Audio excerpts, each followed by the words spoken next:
بدلتی ہزاروں کی تقدیر دیکھی. اچھا پھر آگے یہاں پر یہ بھی یاد رہے یہ تو ایک علم العادات کے ذریعے جواب تھا، ورنہ بسم اللہ شریف کے اندر کیا کچھ موجود ہے. مولا علی شیر خدا کرم اللہ تعالی وجہ الکریم، آپ پتہ کیا ہیں، آپ باب صلی علی کہلاتے ہیں. ہم نے منقبت میں سنا نا، وہی جن کو باب صلی علی کہیں. باب صلی علی کا مطلب کیا ہے؟ آقا فرماتے ہیں، حدیث پاک کا مضمون ہے، میں علم کا شہر ہوں اور علی اس کا دروازہ ہے، یعنی باب ہے اس شہر کے. تو آپ فرماتے ہیں کہ اگر میں چاہوں تو بسم اللہ کی تفسیر سے 70 اونٹ بھر دوں. یعنی اس کا مطلب یہ ہوا کہ اتنے کاغذوں پر اتنی بکس بن جائیں گی تفسیر کی، صرف بسم اللہ شریف کی، کہ 70 اونٹوں پر اس کو رکھا جائے گا تب جا کر کمپلیٹ ہوگی. تو یہ ہے قرآن اور یہ ہے علم القرآن جو ہمارے اسلاف کو معلوم تھا. مگر آج ہم قرآن سے بہت دور ہیں، ہم قرآن پڑھتے نہیں ہیں. اچھا یہ تو ایک فی البدی جواب تھا پیر مہر علی شاہ صاحب کا کہ جناب علم العادات سے یہ ذکر کیا، مگر قرآن مجید فرقان حمید میں اہل بیت اطہار کا صراحت کے ساتھ اور سبحان اللہ گویا ان کی شان اور ان کی منقبت قرآن بیان کرتا ہے. کتنی خوبصورت ایک آیت ہے قرآن پاک کی، پارہ 22 ہے، سورہ احزاب، آیت نمبر ہے 33. اللہ قرآن میں ارشاد فرماتا ہے، انما یرید اللہ لیذھب عنکم الرجس اہل البیت ویطہرکم تطہیرا. ترجمہ، اے نبی کے گھر والوں، اللہ تو یہی چاہتا ہے کہ تم سے ہر ناپاکی دور فرما دے اور تمہیں پاک کر کے خوب صاف ستھرا کر دے.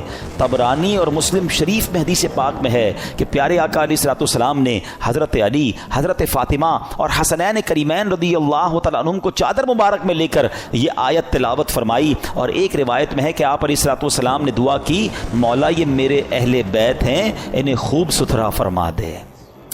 سبحان اللہ. اسی آیت کے بارے میں مولانا حسن رضا خان صاحب لکھتے ہیں نا، ان کی پاکی کا خدائے پاک کرتا ہے بیان، ان کی پاکی کا خدائے پاک کرتا ہے بیان.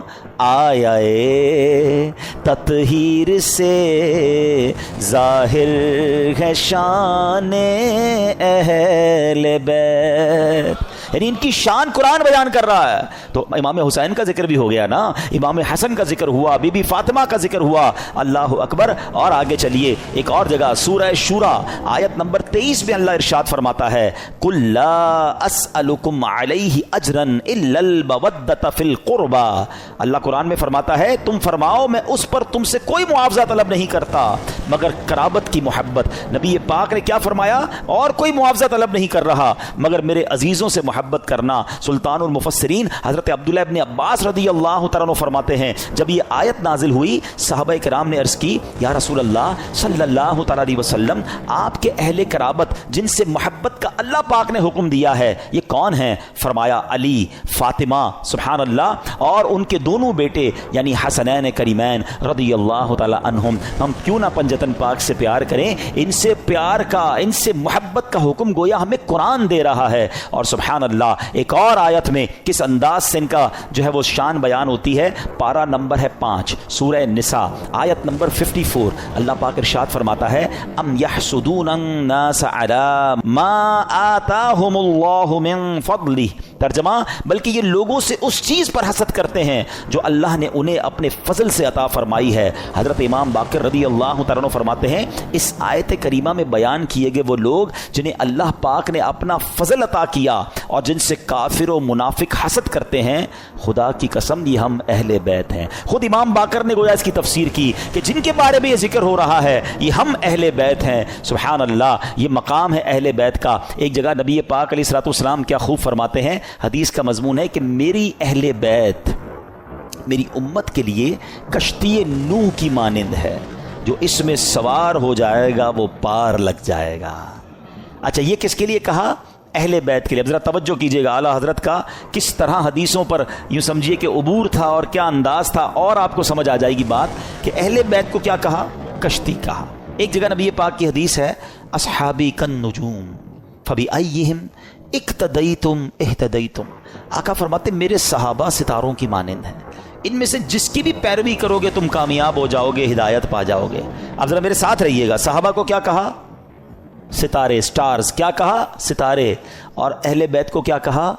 کشتی. ہیں اچھا، اب دونوں سے ہمیں تو محبت کرنی ہے، دونوں کا پیار دل میں ہونا یہ ایمان کے لیے ضروری ہے. انفارچونیٹلی آج ایسا دور آ گیا ہے کہ کچھ لوگ صرف صحابہ کی بات کرتے ہیں، اہل بیت کی بات نہیں کرتے. کچھ صرف اہل بیت کی بات کرتے ہیں، صحابہ کی بات نہیں کرتے. ہمیں اللہ نے کیسا پیارا عقیدہ دیا، کتنا خوبصورت ایمان دیا کہ صحابہ سے بھی ہمیں پیار ہے، اہل بیت سے بھی ہمیں پیار ہے. اچھا، پھر سیدی اعلیٰ حضرت نے ان دونوں حدیثوں کو کس طرح ایک شعر میں پرو دیا، جو میں پہلے بیان میں سٹارٹ میں کہہ رہا تھا نا کہ اعلیٰ حضرت کو پڑھو تو سمجھ آئے گا وہ کیا ہستی ہیں، کیا مقام ہے، علم کیسا تھا. سیدی اعلیٰ حضرت کہتے ہیں اہل سنت، ہم اہل سنت والے ہیں نا، سب سے پیار ہے نا، صحابہ سے بھی اہل بیت سے بھی. سنو، اہل سنت کا ہے بیڑا پار، اصحاب حضور نجم ہیں اور ناؤ ہے عطرت رسول اللہ کی. کہتے ہیں اہل سنت والوں کا تو بیڑا پار ہی لگنا ہے. اب جو تھوڑا سا اسٹڈی کرتے ہیں کہ یہ جو سمندر پار کرنے کے لیے دو چیزیں بڑی ضروری ہیں، اچھی کشتی اور ستارے. اب تو کمپاس وغیرہ آ گئے، ورنہ پہلے ستاروں سے ہی راستہ تلاش کیا جاتا تھا. تو فرمایا ہمارا تو بیڑا پار ہونا ہے، کشتی جو ہے ہماری جو اہل بیت ہے، اور ستارے جو ہیں وہ ہمارے صحابہ ہیں. دونوں کا پیار دل میں ہے، دونوں کو فالو ہم کر رہے ہیں، انشاءاللہ بیڑا پار لگ جانا ہے. تو یہ ہے اہل بیت. اچھا، اب اہل بیت کو ذرا وسیع طریقے سے ایک براڈ مینٹالٹی کے ساتھ سمجھیے کہ اس میں کون کون شامل ہیں. خاص اہل بیت کا ذکر تو آپ نے سن لیا کہ نبی پاک نے اپنی چادر میں بی بی فاطمہ اور حسنین کریمین کو لیا، ایک جگہ مولا علی کے بارے میں فرمایا گیا. لیکن یعنی اہل بیت میں شامل کس کس کو کیا گیا؟ علماء فرماتے ہیں، اور بھی قرآن پاک کی چونکہ آیات ہیں، تو اہل کا معنی ہے والا اور بیت کا معنی ہے گھر. یعنی اہل بیت کا مطلب ہوا گھر والا. تو اہل بیت کے جو نبی پاک کے گھر والے وہ کون ہیں؟ تو سب سے پہلے پیارے آقا کی ازواج مطہرات، ٹھیک ہے، جنہیں قرآن کریم نے کیا کہا؟ امہات المومنین، مومنین کی ماں کہا. تو یہ پیارے آقا کے اہل بیت میں ہیں. پھر پیارے آقا علیہ الصلوۃ والسلام کی تمام اولاد پاک، آپ کے تمام شہزادے، چاروں شہزادیاں اور ان شہزادیوں کی اولاد، ان سب کو اہل بیت کہا جاتا ہے. سبحان اللہ. اور پھر بی بی عائشہ صدیقہ رضی اللہ تعالیٰ عنہ کا مرتبہ یہ ہے. اہل بیت میں تو ساری ازواج مطہرات ہیں، کیونکہ مولانا حسن رضا خان صاحب کی منقبت چل رہی تھی. تو آپ جب نبی پاک علیہ الصلوۃ والسلام کے ساتھ کمرے میں ہوتی اور جبریل امین جب وحی لے کر آتے نا، تو حجرہ عائشہ میں داخل ہونے سے پہلے اجازت لیا کرتے کہ حضور کیا میں اندر آ سکتا ہوں؟ Look at the status of that particular house. حجرہ عائشہ. اچھا، حجرہ عائشہ کون سا ہے پتہ ہے آپ کو؟ آج جو ہم سنہری جالیوں پہ حاضری دیتے ہیں نا، جو نبی پاک آج جہاں جلوہ فرما ہے، یہ وہی گھر تھا، یہ وہی کمرہ تھا، یہ وہی حجرہ عائشہ تھا جو آج روضہ رسول بنا ہوا ہے. مولانا حسن کیا لکھتے ہیں؟ ان کے گھر میں بے اجازت جبرائیل آتے نہیں،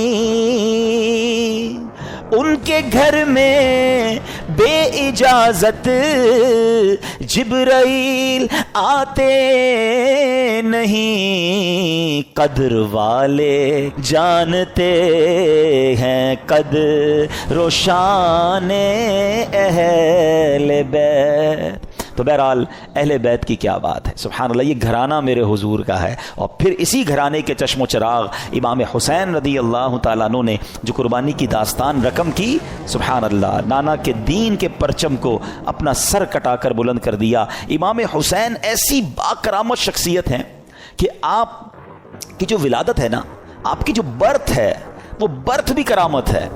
آپ 6 مہینے میں، آپ کا جو حمل تھا، ماں کے پیٹ میں آپ رہے، وہ 6 مہینے رہے. اور یاد رہے کہ پوری دنیا میں سیدنا یحییٰ علیہ الصلوۃ والسلام اور امام عالی مقام امام حسین کے علاوہ کوئی ایسا بچہ زندہ نہیں رہا جس کی مدت حمل 6 ماہ ہوئی ہو. یعنی آپ فرام دا ڈے 1 آپ کی ولادت ہی کرامت ہے. اور سبحان اللہ، آپ کے رخسار مبارک کا حال یہ تھا، آپ کے چہرے پر نور ایسا تھا کہ آپ کے دونوں رخسار سے ایسا نور نکلتا تھا کہ کمرے اور دیواریں روشن ہو جایا کرتی تھیں. اور کیوں نہ ہو، کس کے نواسے ہیں، کن کے پھول ہیں، آقا کی نگاہوں کے تارے ہیں. اور پھر تو جبھی تو کہتے ہیں، مل کر پڑھ لیں، تیری نسل پاک میں ہے بچہ بچہ نور کا، تیری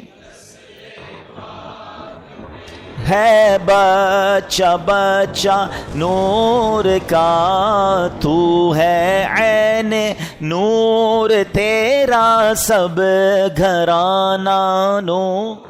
سبحان اللہ. اب یہ جو امام حسین رضی اللہ تعالیٰ عنہ جب کربلا کے لیے روانہ ہوئے نا تو آپ سے مزید کرامتوں کا ظہور ہوا، اور علماء کہتے ہیں یہ جو کرامتیں تھیں نا بیسیکلی یہ اتمام حجت کے لیے تھیں، مزید ان کو سمجھانے کے لیے تھی کہ دیکھو میں کون ہوں، میرے ساتھ کیسے معاملات ہو رہے ہیں، مجھ پر ظلم نہ کرو.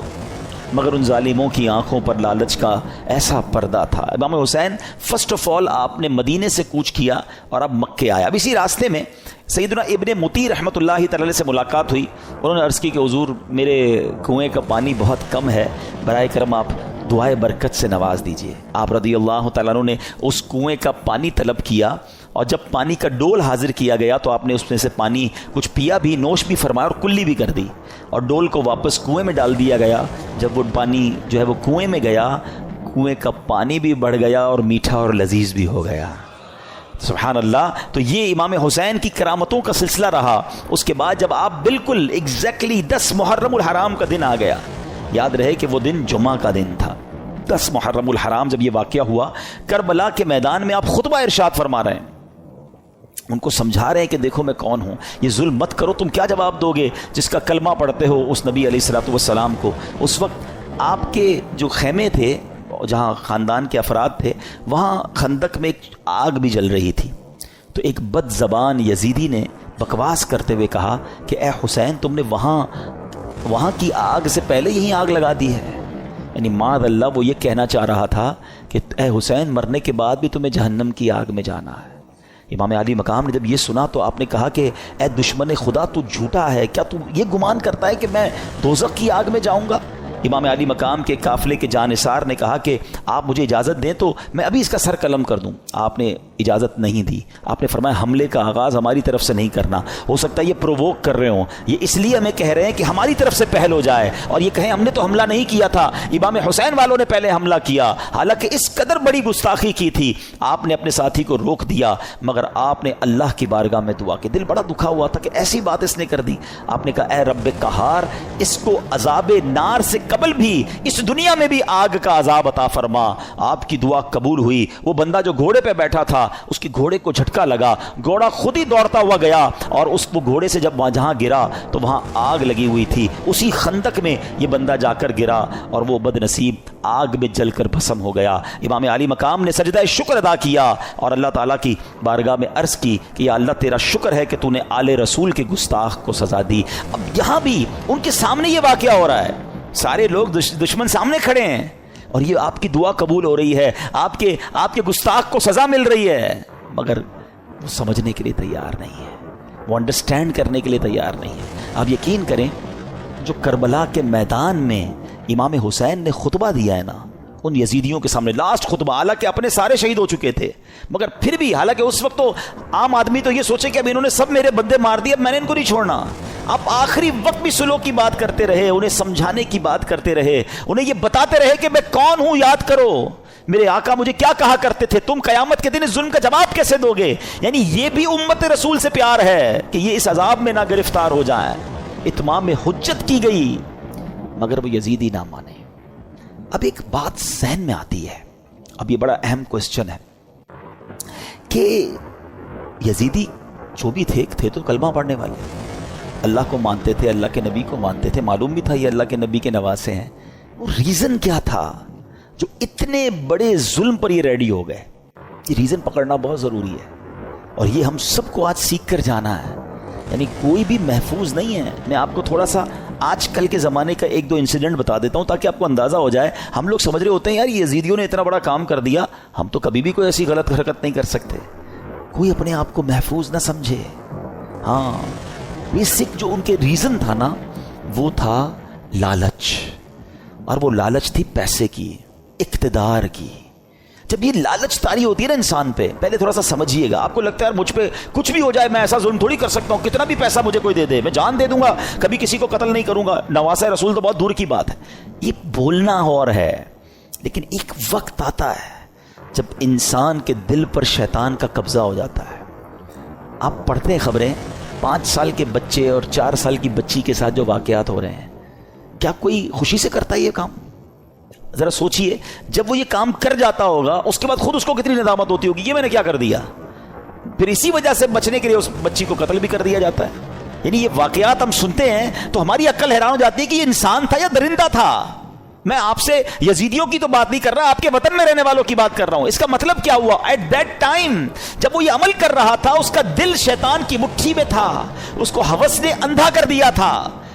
تو یہ واقعات مجھے اور آپ کو یہ سوچنے پر مجبور کرتے ہیں کہ کوئی اپنے آپ کو محفوظ نہ سمجھے. یہ ایک لمٹ ہوتی ہے انسان کی. ایک حدیث پاک ہے نا، بڑی مشہور حدیث پاک ہے جس کا مضمون ہے کہ جب بندہ ایک گناہ کرتا ہے نا، میرے ینگسٹر ذرا غور سے سنیں، ایک گناہ کرتا ہے اس کے دل پر ایک بلیک ڈاٹ لگ جاتا ہے.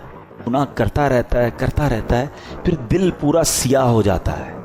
اب اس پر ہدایت کی کوئی بات اثر نہیں کرتی. یہ جو روز شراب پیتے ہیں، جناب پارٹی کرتے ہیں، حرام کام کرتے ہیں اور گندی چیزیں دیکھ رہے ہوتے ہیں، دوستوں میں بیٹھے گناہ کر رہے ہوتے ہیں، نمازیں قضا کر رہے ہوتے ہیں، اپنے آپ کے بارے میں یہ ضرور سوچ رہے ہوتے ہیں کہ میں اتنا بھیانک کام نہیں کروں گا، مگر ایک وقت آتا ہے کہ دل سیاہ ہو جاتا ہے. اب وہ دل ہے شیطان کے ہاتھ میں، وہ ایسے کام کروا سکتا ہے کہ آپ تصور بھی نہیں کر سکتے. یار بندہ ماں کو قتل کر دیتا ہے، ہم نے نہیں سنے واقعات، کیسے پاسبل ہے کوئی اپنی ماں کو مار دے؟ لیکن ایک لمٹ ہوتی ہے. اس کے بعد انسان جب اوور لمٹ ہوتا ہے تو شیطان جو چاہے اس سے کروا لیتا ہے. تو اللہ سے توبہ کرتے رہا کرو. اور اس کا بیسٹ طریقہ یہ ہے کہ گندے اور برے ماحول سے اپنے آپ کو بچائیں. جو ایسے لوگوں میں اٹھتے بیٹھتے ہیں نا، جو ہر وقت حرام چیزوں کی باتیں کر رہے ہوتے ہیں، یار پیسہ ہونا چاہیے تبھی زندگی میں مزہ ہوگا، جدھر سے بھی آتا ہے آنے دو، بس پیسہ بڑھنا چاہیے، ابھی تو ہم نے وہ رکھنا ہے، ابھی تو ہم نے وہ لینا ہے. میں ایک جگہ بیٹھا تھا، یہ باتیں ہو رہی تھی، میں نے کہا یار کیا کریں گے اتنا پیسہ؟ تو ایک بندہ کہتا ہے میں نے تو خواب دیکھا ہوا ہے 6000 کروڑ کی یاچ لوں گا. وہ کیا ہوتا ہے؟ کوئی پانی کے اندر کوئی جہاز ہوتا ہے.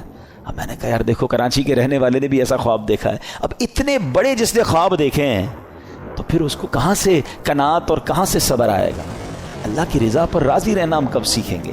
تو بہرحال میرے پیارے اسلامی بھائیوں، سوچو اس بات کے، یہ کیسے، اس ریزن کو پکڑیے. یزیدیوں کے ایسا کیا ہو گیا تھا کہ یہ اندھے ہو گئے تھے؟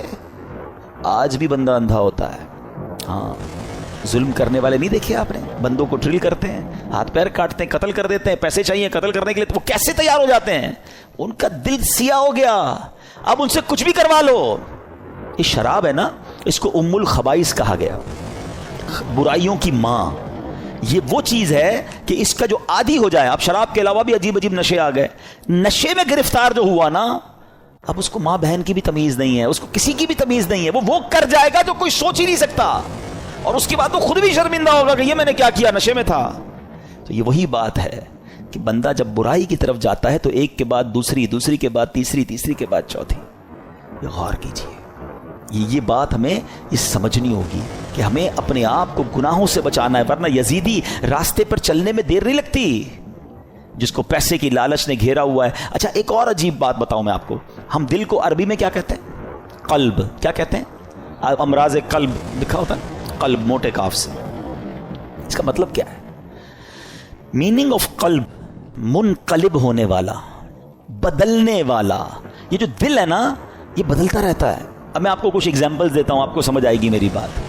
کبھی کبھی ہمارے دل پر ایسا خوف طاری ہو جاتا ہے اللہ کا، آنسو بہتے ہیں، بندہ کہتا ہے یار بس اب کوئی گناہ نہیں کروں گا. یہی دل ہے، یہی ہم ہیں. کبھی کبھی اسی دل پر گناہ کرنے کا اتنا جنون سوار ہو جاتا ہے کہ بندہ کہ کچھ بھی ہو جائے میں نے یہ گناہ کرنا ہے. ارے تھوڑے دنوں پہلے تو رو رہا تھا. کبھی کبھی اس دل پر ایسی کیفیت طاری ہوتی ہے سخاوت کی کہ بندہ کہتا ہے بس یار سارا ہی مال اللہ کی راہ میں دے دو، جتنا دینا ہے دے دو. کبھی کبھی اسی دل پر ایسی بخل طاری ہوتا ہے، بندہ کہتا ہے 1 روپیہ خرچ نہیں کروں گا. ارے کبھی کبھی یہ دل اتنا رحم دل ہو جاتا ہے کہ بندہ بچے کے ساتھ بھی بیٹھ کے نرمی سے بات کر رہا ہوتا ہے، پیار کر رہا ہوتا ہے. اور کبھی کبھی یہ دل اتنا سخت ہو جاتا ہے کہ بندہ کسی پر رحم کرنے کے لیے تیار نہیں ہوتا. یہ ساری کیفیتوں میں ہم گزرتے ہیں. ہاں ہم سب گزر رہے ہوتے ہیں. کبھی عشق رسول کی کیفیت ہوتی ہے، کبھی یاد مدینہ کی کیفیت ہوتی ہے، اور کبھی برے برے خیالات آ رہے ہوتے ہیں. یہ کیا ہے؟ یہ اس کے بارے میں علماء نے لکھا کہ یہ دل جو ہے نا ایسا ہے کہ ریگستان میں ایک پتا پڑا ہوا ہے، ہوا جدھر آئے ادھر پتا اڑ جاتا ہے، دل اسی طرح بدلتا رہتا ہے. اور اب اس کنسیکوینس کو ذہن میں رکھ کے اب میرے آقا کی دعا سنو. اللہ کے حبیب دعا کرتے ہیں، یا مقلب القلوب ثبت قلبی علی دینک. اس دعا کا مطلب ہے پتہ ہے؟ دعا کرنے والا کون ہے؟ کونین کے والی اللہ کے حبیب علیہ الصلوۃ والسلام، جن کے صدقے مجھے اور آپ کو ایمان ملا، وہ دعا کر رہے ہیں، اے دلوں کو پھیرنے والے، میرے دل کو اپنے دین پر ثابت قدمی عطا فرما. کیونکہ یہی دل بدلتا ہے تو بندہ کافر ہو جاتا ہے، مرتد ہو جاتا ہے، کسی غلط عقیدے میں چلا جاتا ہے، کسی اور کے خیالات سمجھ آنے لگ جاتے ہیں، کیونکہ دل بدلتا رہتا ہے.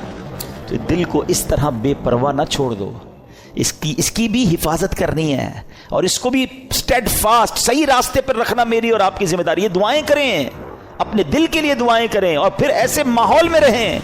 تو جو لوگ کہتے ہیں نا یار میں سب کی سنتا ہوں، کیا کریں، انٹرنیٹ آ گیا ہے، ہر بندے کی سننی ہے، دیکھوں تو صحیح مسلمانوں پر اعتراض کیا کرتے ہیں کافر، ذرا یہ سنوں، عیسائی کیا کہتے ہیں، ہندو کیا کہتے ہیں، کرسچن، اب یہ سب چیزیں سننی ہے. انٹرنیٹ کا زمانہ ہے، پتہ نہیں کس کی کون سی دلیل دل میں بیٹھ جائے اور بندہ سوچتا رہے یار اللہ تعالیٰ ہے بھی کہ نہیں، کیونکہ وسوسہ شیطان نے ڈال دیا، اور اب وہ وسوسوں کا شکار ہے. اب وہ نبی پاک کے بارے میں وسوسے میں ہے، وہ آخرت کے بارے میں وسوسے میں. کہاں کس نے تھا وہ باتیں سننے کے لیے؟ تم نے خود اپنے دل کو ادھر لگایا. کچھ لوگ بد عقیدہ کو سنتے ہیں، یار دیکھو تو صحیح ہمارے عقیدے کے بارے میں کیا اعتراض کر رہے ہیں. تم کوئی عالم ہو، مفتی ہو، کتنی اسٹڈی ہے تمہارے پاس، کیوں سنتے ہو وہ باتیں؟ خدا را بات سمجھو میری. یہ دل اگر پلٹ گیا نا تو ہم نے بڑے بڑوں کو پلٹتے دیکھا ہے، اور یہ یزیدی ہمارے سامنے ایک پوری مثال موجود ہے، بڑے یعنی سب کچھ پتا تھا انہیں، مگر جب شیطان آنکھوں پر لالچ کا پردہ، ہوس کا پردہ ڈالتا ہے، انسان وہ کچھ کر جاتا ہے کوئی سوچ بھی نہیں سکتا. بلم بن باورا یاد ہے آپ کو؟ یہ وہ شخص تھا کہ جو مستجاب الدعوات تھا، سر اٹھاتا تھا تو لوح محفوظ کو دیکھ لیتا تھا، اتنا بڑا عبادت گزار. اور لالچ کیا کی؟ جب بنی اسرائیل والے گئے پیسے لے کر کہ آپ پیسے لیں آپ کی ساری دعائیں قبول ہوتی ہیں، حضرت موسیٰ کے خلاف ذرا بد دعا کر دیں. پہلے تو اس نے دوڑا دیا کہ پاگل ہو گئے، میں اللہ کے نبی کے بارے میں بد دعا کروں گا. اور پیسے بڑھائے، اور انعام بڑھائے، عورتیں دیں، بہت سارے کام کیے انہوں نے. وہی بات، اتنا بڑا عبادت گزار تھا، کیا اسے نہیں پتا تھا؟ مگر جب لالچ اور شیطان غالب ہو جاتا ہے، بلم بن باورا نے وہ بدبختی کی کہ حضرت موسیٰ کے خلاف بد دعا کرنے چل پڑا. مگر اللہ کی شان دیکھیں، وہ بد دعا حضرت موسیٰ کے خلاف کرتا تھا، الفاظ اپنے لیے نکلتے تھے، اس کی زبان لٹک گئی اور کفر پر اس کا خاتمہ ہوا. اب علماء فرماتے ہیں کہ اصحاب کہف کا جو کتا تھا نا، کیونکہ وہ اصحاب کہف کے ساتھ تھا، اچھوں کے ساتھ رہا، وہ کتا جو ہے جنت میں بلم بن باورا کی شکل میں جائے گا، اور بلم بن باورا جہنم میں کتے کی شکل میں ڈالا جائے گا. یہ ڈرتے رہنا ہے ہمیں.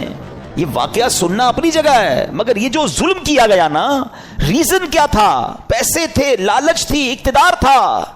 اس سے سمجھ ہی آئی بات کہ لالچ، ہوس، اور جب بندہ شیطان کا پیروکار بن جاتا ہے پھر اس سے کچھ بھی متوقع ہے. آپ کبھی یہ نہ سوچیں کہ میں یہ گناہ نہیں کر سکتا. یہ سمجھ لیں اپنے لیے زوال کا آپ نے شروع کر دیا. جو اپنے آپ کو محفوظ سمجھتا ہے نا کہ یار بس میں نہیں، میں بڑا پکا ہوں، کوئی پکا نہیں ہے بھائی.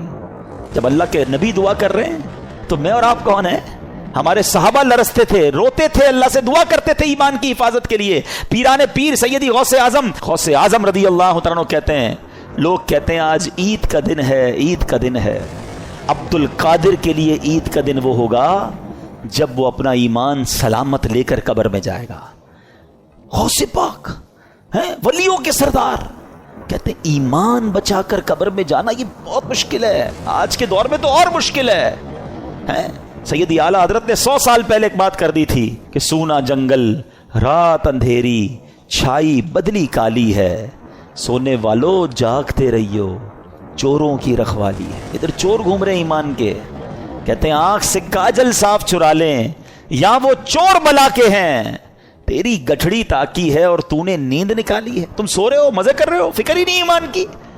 ایمان کی فکر کرو، اعمال کی فکر کرو. اچھی صحبت بہت ضروری ہے. آج بھی یزیدی ٹولہ موجود ہے جو لوگوں کے ایمان چھیننے کے لیے اور برائیوں کی طرف مسلمانوں کو لگانے کے لیے تیار ہے. ہمیں ڈھونڈنا ہے آج کے دور میں بھی حسینی لوگوں کو کہ وہ کون ہے جو سچے پنجتن کے غلام ہیں اور ہمیں حسینی طریقے پر چلاتے ہیں اور پکڑ پکڑ کر ہمیں گناہوں سے بچاتے ہیں. ہمیں اللہ کی اس نعمت پر اللہ کا شکر ادا کرنا چاہیے جو دعوت اسلامی کی صورت میں ہمیں یہ ماحول ملا ہوا ہے. اللہ اس ماحول پر ہم سب کو استقامت عطا فرمائے. اب میں آپ کو بتاتا ہوں ان ظالموں نے کرنا تھا جو کر لیا. ہوا کیا؟ کتنے پیسے مل گئے، کتنے مزے کر سکے، انجام کیا ہوا؟ یاد رہے کہ جس بدبخت خولی بن یزید نے امام حسین کا سر انور تن سے جدا کیا تھا نا، سر سے کاٹا تھا معاذ اللہ، چند ہی برس کے بعد اس کا کیا انجام ہوا کہ مختار ثقفی، اب اس کے بارے میں آگے جا کے بتاتا ہوں، اس شخص نے قاتلین امام حسین کے لیے ایک آرڈر نافذ کیا اور کہا کہ کربلا کے میدان میں جو بھی یزیدی لشکر میں تھا وہ جہاں پایا جائے اسے مار ڈالا جائے۔ یہ حکم سن کر کوفہ کے جفا شعار سورما بصرہ بھاگنا شروع ہوئے۔ مختار کے لشکر نے ان کا تعاقب کیا، جدھر جو ملا اس کو کاٹ ڈالا، اس کو مار ڈالا۔ خولی بن یزید وہ خبیث تھا جس نے امام علی مقام کے سر انور کو تن سے جدا کیا تھا، یہ بھی گرفتار ہوا، مختار کے پاس لایا گیا۔ مختار نے آرڈر کیا دیا، دونوں ہاتھ دونوں پیر پہلے کاٹے جائیں، پھر سولی پر چڑھایا جائے اور پھر آگ میں جھونک دیا جائے۔ اس طرح لشکر ابن سعد کے تمام کو شریروں کو بڑے جس کو کہیں کہ صحیح طریقے سے ہلاک کیا گیا۔ 6000 کوفی جو امام علی مقام کے قتل میں شریک تھے ان کو طرح طرح کے عذابوں کے ذریعے ہلاک کیا گیا۔ کیا منقبت کا ایک اشعار ذرا سنیں، دل دہلا دیتے کہ ان کا ہوا کیا حشر۔ آپ فرماتے ہیں اے تشنگان خون جوانان اہل بیت، دیکھا کہ تم کو ظلم کی کیسی سزا ملی، رسوائے خلق ہو گئے، برباد ہو گئے، مردود و تم کو ذلت ہر دو سرا ملی، دنیا پرستو دین سے منہ موڑ کر تمہیں دنیا ملی نہ عیش و طرب کی ہوا ملی، تم نے اجاڑا حضرت زہرا کا بوستان، تم نے اجاڑا حضرت زہرا کا بوستان، تم خود اجڑ گئے تمہیں یہ بد دعا ملی، آخر دکھایا رنگ شہیدوں کے خون نے، سر کٹ گئے امانہ تمہیں ایک ذرا ملی۔ اور ذرا مقطع سنو، کہتے ہیں پائی ہے کیا نعیم انہوں نے ابھی سزا، ابھی سزا تو ملی نہیں ہے، پائی ہے کیا نعیم ابھی انہوں نے سزا، دیکھیں گے وہ جہیم میں جس دن سزا ملی، ابھی تو انہیں آخرت کا عذاب ملنا باقی ہے۔ اچھا، اب خولی بن یزید کا یہ حال ہوا۔ ایک حدیث پاک سن لیں، ہم لالچ پر بات کر رہے تھے نا، لالچ کتنی بری چیز ہے۔ اللہ کے حبیب علیہ الصلوۃ والسلام فرماتے ہیں، ترمذی کی حدیث، 2 بھوکے بھیڑیے بکریوں میں چھوڑ دیے جائیں وہ اتنا نقصان نہیں پہنچاتے جتنا کہ مال مرتبے کا لالچ انسان کے دین کو نقصان پہنچاتا ہے۔ بھیڑیے جا کر بکریوں کو تو چیڑ پھاڑ کر دیں گے نا، فرمایا اس سے زیادہ دین کو نقصان انسان کو جب لالچ مال کی یا مرتبے کی ہوتی ہے نا، وہ اس کے دین کا بیڑا غرق کر دیتی ہے۔ یہ سوچنے کی بات ہے۔ اچھا، اب یزید کا کیا ہوا؟ اچھا، یزید نے اتنا بڑا ظلم کیا، اتنا بڑا اسٹیج سجایا، کسی طرح اقتدار مل جائے۔ اقتدار ملا کتنا؟ یزید جو ہے اقتدار میں 3 برس 6 ماہ رہ سکا، بس 3.5 سال اسے اقتدار ملا، اور پھر 39 سال کی عمر میں مر گیا، 39 ایئرز کی ایج میں۔ کیا عمر ہوتی ہے یہ؟ لیکن بڑی بری عادتیں تھیں، شراب کا عادی تھا، بدکاری کا عادی تھا۔ ایک رومی لڑکی سے اس کو عشق ہو گیا، اس لڑکی نے اس کو جنگل میں بلایا، بیابان میں بلایا، اور جب خوب شراب کے نشے میں دھت ہو گیا تو اس کو خنجر کے وار کر کے یہ کہہ کر ہلاک کیا کہ تو بدبخت اپنے نبی کے نواسے سے وفاداری نہ کر سکا، مجھ سے کیا وفاداری کرے گا۔ اس کو مار کر وہ لڑکی چلی گئی، کئی دنوں تک کسی کو پتہ ہی نہ چلا، چیل کوے اس کی لاش کو نوچتے رہے۔ اس کے ساتھی ڈھونڈنے نکلے کہ یزید گیا کدھر، بیابان میں اس کی سڑی ہوئی لاش ملی، کھڈا کھود کر اس کو دفنا دیا گیا۔ یہ انجام ہوا ان ظالموں کا۔ ایک یزید کے بعد سب سے بڑا جو یوں سمجھیے کہ کوفہ کا جو گورنر تھا نا، وہ بڑا مجرم تھا، اس کا نام تھا ابن زیاد۔ ابن زیاد کی بھی آپ دیکھیں، اللہ پاک کی کہتے ہیں نا، اللہ اپنی قدرت کے نظارے کیسے دکھاتا ہے۔ 10 محرم ہی کا دن تھا، 6 برس بعد 10 محرم کے دن ابن زیاد انتہائی ذلت کے ساتھ مارا گیا۔ اس کا سر کٹوا کر کوفہ میں مختار ثقفی کو بھجوایا گیا۔ یہ وہی محل تھا جہاں امام حسین کے سر انور کو لایا گیا تھا۔ ٹھیک 6 سال بعد ابن زیاد کے سر کو لایا گیا۔ اب اس کا جب سر رکھا گیا تو ایک بڑا سا سانپ آیا اور اس کے سر کے اندر داخل ہو گیا۔ پورے محل کے لوگ ڈر گئے، کبھی آنکھوں میں جاتا، کبھی ناک میں جاتا۔ تو میرے پیارے اسلامی بھائیوں، یہ واقعات ان یزیدیوں کا انجام ہمیں بتاتا ہے کہ ظلم جو ہے نا، وہ زیادہ دیر نہیں چلتا ہے۔ اگر دنیا میں آج بھی کوئی ظلم کر رہا ہے، کسی کا مال دبایا ہوا ہے، کسی کا حق دبایا ہوا ہے، کسی کی زمین پہ قبضہ کیا ہوا ہے، کسی کو ویسے ہی ڈرا رہا ہے، وہ یہ نہ سمجھے کہ یہ پائیدار ہے۔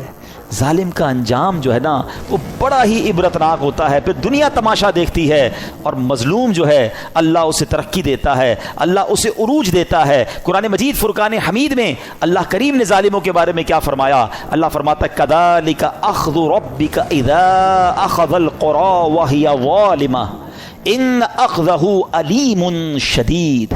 اللہ فرماتا ہے اور ایسی پکڑ ہے تیرے رب کی جب بستیوں کو پکڑتا ہے ان کے ظلم پر، بے شک اس کی پکڑ دردناک کر رہی ہے. اللہ جب پکڑتا ہے نا تو پھر اس کی لاٹھی بے آواز ہے. پھر پتہ چلتا ہے ظالموں کو کیسے تتر بتر ہو جاتے ہیں. بڑے بڑے ظلم کرنے والے آئے، ان کا نام لینے والا کوئی نہیں ہے. تو میرے میٹھے اسلامی بھائیوں، ظالم ہونا یہ یزیدی طریقہ ہے، مظلوم ہونا یہ حسینی طریقہ ہے. کبھی ظلم ہو بھی جائے نا تو ظلم کا بدلہ ظلم سے نہیں دیا جاتا. اس نے ہمارے بندے مارے، ہم اس کے بندے مار دیں. آج کل یہی ہو رہا ہے، دشمنیاں چلتی ہیں. ہمارے یہاں نہیں تو کبھی قبائلی علاقوں میں چلے جائیں. ہمارا جب دورہ ہوتا ہے بلوچستان میں اور اندرون سندھ میں تو پتہ چلا وہ خاندانی اور قبائل کی لڑائی چل رہی ہے. انہوں نے ہمارے بندے مارے، اب ہم ان کے ماریں گے. اسی چکر میں زندگیاں گزر گئیں. ختم کریں ان چیزوں کو. ظلم کرنے والا کبھی کامیاب نہیں ہوتا. اللہ مظلوم کے ساتھ ہوتا ہے، مظلوم کی دعا سنی جاتی ہے. تو ہمیں اللہ ہمیشہ ظلم سے محفوظ فرمائے کہ انشاءاللہ ہماری وجہ سے کسی مسلمان کو تکلیف نہیں پہنچے گی.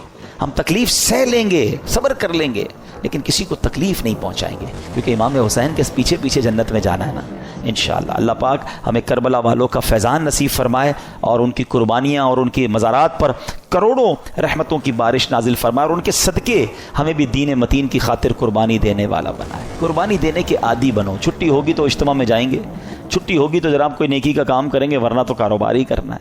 ایسا نہیں، وقت کی قربانی دیں. آپ سے جان کی تو ابھی کوئی قربانی نہیں مانگ رہا، ایٹ لیسٹ وقت کی تو قربانی دیں. مدنی قافلے دعوت اسلامی کے سفر کرتے ہیں، قافلوں میں سفر کریں، دین کے لیے وقت دیں، قرآن پڑھنے کے لیے وقت دیں، علم دین سیکھنے کے لیے وقت دیں، کچھ اچھا بڑا کام دین کا کرنے کے لیے وقت دیں. تو انشاءاللہ یہ وقت کا ایک ایک لمحہ بھی آپ کو کام آئے گا. اللہ پاک ہمیں عمل کرنے کی توفیق دے. میرے اعمال کی اصلاح کرم سے کر دے. السلام علیکم بھائی، کیسے ہو آپ؟ آج ہم نے لگایا سرپال بھائی بھی جانے والی طرف. یہ دیکھو آج آپ کو یہ دکھاتے ہیں ہم. یہ نبیل بھائی ہے، بلی بھائی ہے. بارش بہت تیز آ رہی ہے، آپ کو بارش بھائی جان. یہ دیکھو بھائی میں